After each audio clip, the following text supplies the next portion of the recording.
Hello बच्चों, let's see the question. The question says for a matrix A is equal to 1 0 2r minus 1 1, the value of product of r is equal to 1 to 50 1 0 2r minus 1 is equal to, first option matrix 1 0 100 1, second option matrix 1 0 4950 1, and option C 1 0 5051, and option D 1 0 2501। तो सबसे पहले बच्चों इस question को solve करने के लिए हम लोग जिस की कॉन्सेप्ट का यूज करने वाले हैं, द की कॉन्सेप्ट इज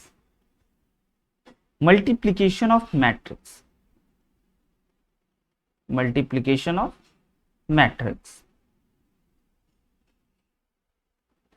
तो जब कभी भी हमें मल्टीप्लीकेशन ऑफ मैट्रिक्स, तो सबसे पहले बच्चों हमें ये प्रोडक्ट ऑफ का जो साइन है इसमें r की जगह पे एक बार 1 रखना है, फिर 2 रखना है, फिर 3 रखना है, अप टू 50। ऐसे ही करते करते हमें इसको मल्टीप्लाई करना। तो सबसे पहले हमारे पास जो गिवन मैट्रिक्स है A, एंड A मैट्रिक्स जो है वो 2 क्रॉस 2 का है, यानी कि इसमें 2 रो हैं एंड 2 कॉलम हैं, जो है 1 0 2r माइनस 1 और 1। एंड बच्चों we have to find the product of where r is equal to 1 to 50, जो है वो हमारे पास है 1 0 2r माइनस 1 एंड 1। इसका मतलब ये हुआ, पहले इस साइन के मतलब को समझना होगा। तो इस साइन का मतलब ये हुआ कि we have to put r is equal to 1 पहले, तो r की जगह पे हमें 1 पुट करना चाहिए सबसे पहले। तो r की जगह पे अगर हम लोग 1 पुट करते हैं, then we have 1 and 1, and then बच्चों r की जगह 2 पुट करना है एंड मल्टीप्लाई करते जाने उन सारे मैट्रिक्स को। तो अगर हम लोग r की जगह 2 पुट करते हैं 1 के बाद, तो ये बाकी तीनों एलिमेंट में कोई फर्क नहीं पड़ेगा, लेकिन इस एलिमेंट में फर्क पड़ेगा, एंड ये बन जाएगा 2 2 4 माइनस 1 3। एंड फिर r की जगह पे हमें 1 पुट करा, फिर हमने 2 पुट करा, फिर हमें 3 पुट करना चाहिए, जो कि बाकी 3 एलिमेंट पे कोई फर्क नहीं पड़ेंगे, लेकिन इस एलिमेंट पे फर्क पड़ेंगे, और ये बन जाएंगे 5। एंड ऐसे ही बच्चों मल्टीप्लाई करते जाना है 50 रखने तक। तो अगर हम लोग इस फिर से r की जगह पे 50 रखें, तो बाकी तीनों एलिमेंट पे कोई फर्क नहीं पड़ा, लेकिन दिस बिकम 50 2 100 माइनस 1 99। तो हमें यही प्रोडक्ट फाइंड आउट करने। तो आइए जरा इसको अब मल्टीप्लाई करते हैं। तो सबसे पहले बच्चों अगर इन दोनों मैट्रिक्स को मल्टीप्लाई किया जाए, फर्स्ट एंड सेकेंड को, तो ये दोनों मैट्रिक्स जो हैं हमारे 2 क्रॉस 2 के हैं, मल्टीप्लीकेशन एग्जिस्ट करेंगे, यस। एंड जो रिजल्टेंट मैट्रिक्स बनेंगे वो भी 2 क्रॉस 2 का ही बनेगा, ऑलराइट। सबसे पहले अगर हम लोग मल्टीप्लाई करें, तो इस मैट्रिक्स का फर्स्ट रो एंड इस मैट्रिक्स का first column, then we have 1 multiply करके ऐड करने। एंड अगर बच्चों हम लोग इस मैट्रिक्स का फर्स्ट रो एंड इस मैट्रिक्स का सेकेंड कॉलम ले, then we have 3 1 3 plus 1 4, alright. And अगर हम लोग इस मैट्रिक्स का सेकेंड रो एंड इस मैट्रिक्स का फर्स्ट कॉलम ले, देन वी हैव 0। एंड अगर हम लोग इस मैट्रिक्स का सेकेंड रो एंड दूसरे वाले मैट्रिक्स का फर्स्ट रो ले, देन वी हैव 1। इस प्रकार से हमने बच्चों इन दोनों मैट्रिक्स को मल्टीप्लाई कर दिया, then we have 1 0 4 and 1। And उसके बाद फिर इस मैट्रिक्स को हमें मल्टीप्लाई करने होंगे 1 0 5 1 से, एंड ऐसे ही ये चलते चले जाएंगे।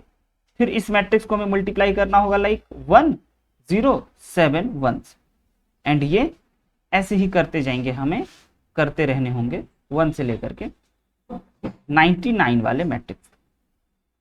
तो नाउ बच्चों अब अगर हम लोग इन दोनों मैट्रिक्स को मल्टीप्लाई करें, इन दोनों मैट्रिक्स को मल्टीप्लाई करें, then we have multiplication exist करेगा, यस। और जो रिजल्टेंट मैट्रिक्स बनेंगे वो 2 क्रॉस 2 के ही बनेंगे।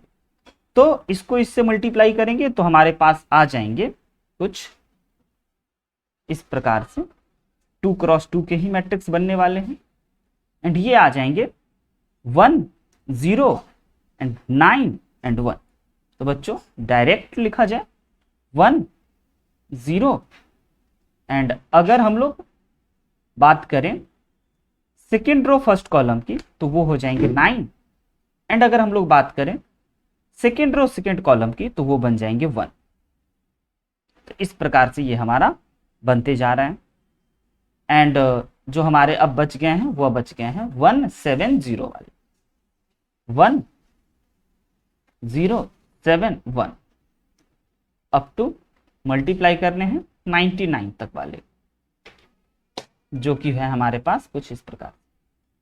एंड बच्चों अगर इसमें हम लोग कुछ पैटर्न फॉलो करें, पहले इन दोनों को भी मल्टीप्लाई कर लें तब हम लोग पैटर्न देखें। तो first row and first column को अगर मल्टीप्लाई किया जाए देन वी हैव, इसको इससे मल्टीप्लाई किया जाए तो we have 1 and first row second column को मल्टीप्लाई किया जाए then we have 16 and first second row and first column को मल्टीप्लाई किया जाए then we have 0 and second row second column को मल्टीप्लाई किया जाए then we have 1 multiplied with,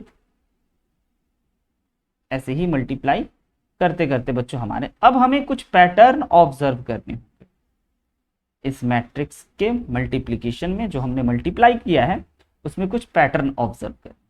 तो आइए जरा पैटर्न को देखते हैं। तो सबसे पहले बच्चों अगर हम लोग इन दोनों मैट्रिक्स को मल्टीप्लाई करें देन वी ऑब्जर्व कि इन दोनों मैट्रिक्स को अगर हम लोग मल्टीप्लाई करते हैं तो हम लोग पाते हैं ये जो है हमारा वह आने के बाद 2 का स्क्वायर यहाँ पे बना, 2 का स्क्वायर क्रिएट हुआ 4 यहाँ पे। एंड अगर इन दोनों मैट्रिक्स को मल्टीप्लाई किया जाए तो ये हमारा 3 का स्क्वायर बना। एंड अगर इन दोनों मैट्रिक्स को मल्टीप्लाई किया जाए देन हमारा 4 का स्क्वायर बना। तो अगर इसी पैटर्न को देखें हम लोग और इसी पैटर्न को आगे बढ़ाते चलें देन हम लोग ये पालेंगे कि अगर 50 टर्म तक जाएं, क्योंकि हमने जब 4 तक का मल्टीप्लाई किया तो 4 स्क्वायर हमने पाया। तो अगर 50 तक का मल्टीप्लाई किया जाए तो वह हमारा 50 का स्क्वायर बन जाएगा। 50 तक के सारे मैट्रिक्स को अगर मल्टीप्लाई किए जाए तो वह 50 का स्क्वायर हो जाएगा। एंड दिस बिकम बच्चों 1 0 2501। This is the right answer. The correct answer is 1 0 2501 and correct option is option D, matrix 1 0 2501. Hope you understood it very well. Best of luck. Thank you.